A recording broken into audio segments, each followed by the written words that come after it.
말씀으로 하루를 시작하는 오늘의 묵상입니다. 오늘은 룻기 3장 6절부터 18절까지 말씀을 묵상하겠습니다. 성경 말씀을 듣겠습니다. 그가 다장마당으로 내려가서 시어머니의 명령대로 다 하니라. 보아스가 먹고 마시고 마음이 즐거워 가서 곡식단 더미의 끝에 눕는지라. 룻이 가만히 가서 그의 발치 이불을 들고 거기에 누웠더라. 밤중에 그가 놀라 몸을 돌이켜 본즉 한 여인이 자기 발치에 누워 있는지라. 이르되 내가 누구냐? 나는 당신의 여종 루시오니 당신의 옷자락을 펴 당신의 여종을 덮으소서.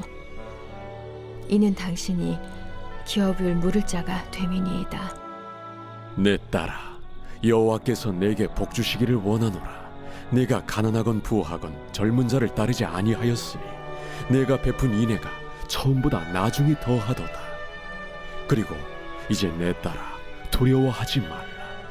내가 내 말대로 내게 다 행하리라. 내가 현숙한 여자인 줄을 나의 성읍 백성이 다 아느니라.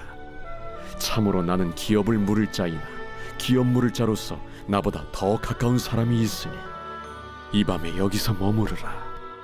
아침에 그가 기업 물을 자의 책임을 내게 이행하려 하면 좋으니 그가 그 기업 물을 자의 책임을 행할 것이니라. 만일 그가 기업 물을 자의 책임을 내게 이행하기를 기뻐하지 아니하면 여호와께서 살아계심을 두고 맹세하노니 내가 기업 물을 자의 책임을 내게 이행하리라. 아침까지 누워 있을지니라 하는지라. 룻이 새벽까지 그의 발치에 누웠다가 사람이 서로 알아보기 어려울 때에 일어났으니 보아스가 말하기를 여인이 다장마당에 들어온 것을 사람이 알지 못하여야 할 것이라. 내 겉옷을 가져다가 그것을 펴서 잡으라. 그것을 펴서 잡으니 보리를 6번 되어 룻에게 지워주고 성읍으로 들어가니라. 룻이 시어머니에게 가니 내 딸아, 어떻게 되었느냐? 룻이 그 사람이 자기에게 행한 것을 다 알리고 이르되 그가 내게 이 보리를 6번 되어주며 이르기를 빈손으로 내 시어머니에게 가지 말라 하더이다.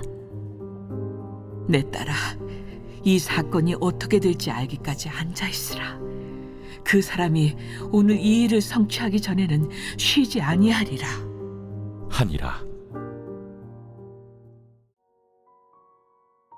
우리가 하나님의 뜻에 순종하여 일을 계획한다고 해서 늘 순순히 풀릴까요?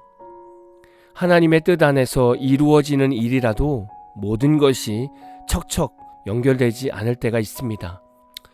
어떨 때는 일을 준비하면서 성령께서 인도하심을 명확하게 느끼며 진행하는데 신기하게 중간중간에 일이 꼬이는 경우가 있습니다. 또 어떨 때에는 일이 준비가 잘 되지 않았는데도 순적하게 진행이 되는 경우도 있습니다. 그래서 우리는 인생 앞에서 누구도 장담할 수 없는 것 같습니다. 나오미는 룻에게 과부의 옷을 벗게 하고 다시금 결혼할 수 있는 여인으로 준비를 시켰습니다. 나오미가 판단했을 때에는 보아스가 가장 가까운 친족 중에 하나라고 생각하고 룻을 준비시켜 보냈습니다. 여기까지 너무 완벽했습니다. 당시 문화에서 전혀 문제가 되지 않는 선에서 나오미는 보아스에게 룻을 보냈습니다. 그리고 보아스와 주변 사람들도 룻을 볼 때 어머니를 너무나 잘 모시는 현숙한 여인임을 모두가 잘 알고 있었습니다. 이런 분위기면 일이 안 풀릴 수가 없는 거죠.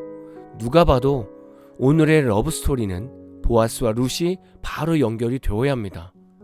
그런데 오늘 말씀을 보면 나오미와 룻이 그렇게 잘 준비했는데도 변수가 생겼습니다. 12절을 보면 보아스가 참으로 나는 기업을 물을 자이나 기업 물을 자로서 나보다 더 가까운 사람이 있으니 라고 말합니다. 지금 룻에게는 청청병력과 같은 말이 들린 겁니다. 지금 룻은 잘 준비해서 보아스에게 가서 당신의 날개로 보호해달라고 청혼의 의사를 밝혔는데 보아스보다 더 가까운 친족이 있었다는 변수를 몰랐던 것입니다. 지금 나오미도 룻도 얼마나 당황스러운 상황이겠습니까? 나오미와 룻 같은 경우에는 보아스가 어떤 사람인가를 그동안 쭉 지켜본 상황입니다. 자상하고 배려심이 큰 사람임을 너무나 잘 알고 있었습니다. 그러나 더 가까운 친족의 사람은 지금 어떤 사람인지 전혀 모르는 상황인 것입니다. 우리는 세상에서 이런 일들을 종종 만나게 됩니다. 분명 기도를 충분히 하고 성령의 감동을 받아서 일을 진행하게 됩니다. 누가 봐도 충분히 잘 준비했는데 예상 밖의 일이 생긴 것이죠. 여러분과 함께 일하려고 하는 사람이 다른 사람과의 관계에서 일이 생겨서 진행이 어려워진 것입니다. 이런 상황이 되다 보니 이제 믿음보다는 염려가 자꾸 올라오는 상황이 되는 것입니다. 이런 상황에 여러분이 서 계시다면 어떻게 하시겠습니까? 그냥 원래 계획대로 밀고 나가시겠습니까? 아니면 함께 일하려고 하는 사람과 마찰이 있는 상대방을 만나서 마찰이 생긴 일을 여러분이 해결하려고 애쓰시겠습니까? 둘 다 옳은 방법이 아닐 수 있습니다. 하나님을 보실 때에는 다른 길이 있을 수 있죠. 오늘 나오미는 보아스가 자신의 집과 가장 가깝다고 판단했는데 그가 기업 물을 자가 아니라 좀 더 가까운 사람이 있다는 말을 들었을 때 많이 당황했을 겁니다. 그러나 이때 나오미가 대처하는 방법을 보면서 우리도 배워야 할 것이 있습니다. 18절을 보면 이에 시어머니가 이르되 내 딸아 이 사건이 어떻게 될지 알기까지 앉아있으라고 말합니다. 이 말은 단순히 몸을 움직이지 말라는 뜻이 아닙니다. 평안히 머물다, 기다리다 라는 의미가 있습니다. 나오미는 룻에게 이제 우리가 할 수 있는 최선을 다했으니 불안해하거나 조급해하지 말고 상황을 신뢰하며 기다리라고 말하는 것입니다. 때로는 우리가 기다릴 줄 알아야 합니다. 하나님은 우리에게 기다림의 환경을 주시고 우리가 기다리는 동안 주변 전체를 바꾸기도 하시고 사람의 마음까지도 바꾸어 놓기도 하십니다. 그리고 우리가 하나님을 바라보며 기다리고 있을 때 우리 안에 하나님을 향한 믿음이 성장되기도 합니다. 결국 우리가 잘 기다리면 완벽한 하나님의 일을 보게 되죠. 우리가 최선을 다해 준비하고 행했다면 나머지 결과는 하나님께 맡기고 기다릴 줄 아는 신앙생활을 해야 합니다. 그래야 하나님만이 하실 수 있는 상황들이 일어납니다. 그럼 우리가 기다릴 때 어떤 마음으로 있어야 할까요? 하나님께서 어떤 길을 여시더라도 그 길이 가장 선한 길입니다 라고 고백하고 순종할 수 있는 마음이 있어야 합니다. 혹시 지금 여러분 삶에 하나님께서 어떤 일에 기다림을 주셨습니까?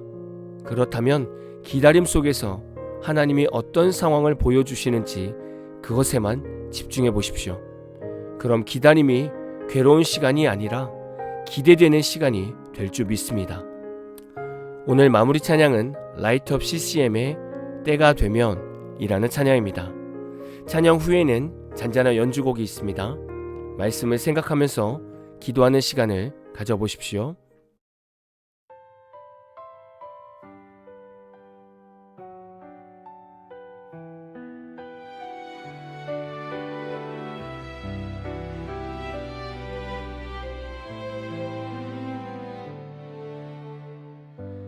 보이지 않는 내일이 불안하게 만들어도 끝없는 기다림 속에 지쳐가는 내 마음 왜 이리 더딜까요?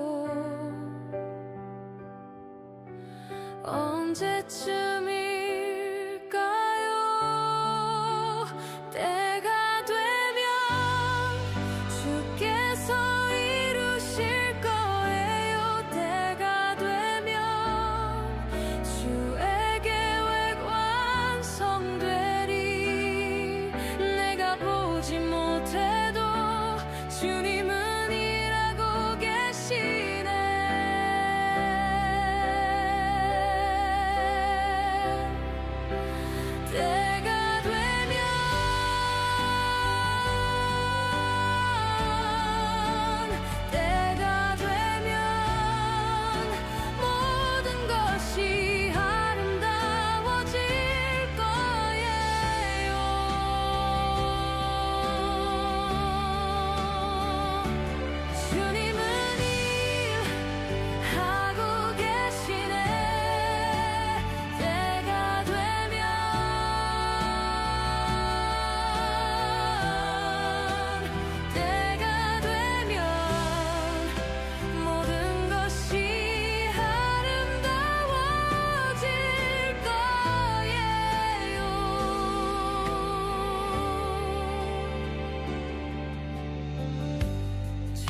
성급한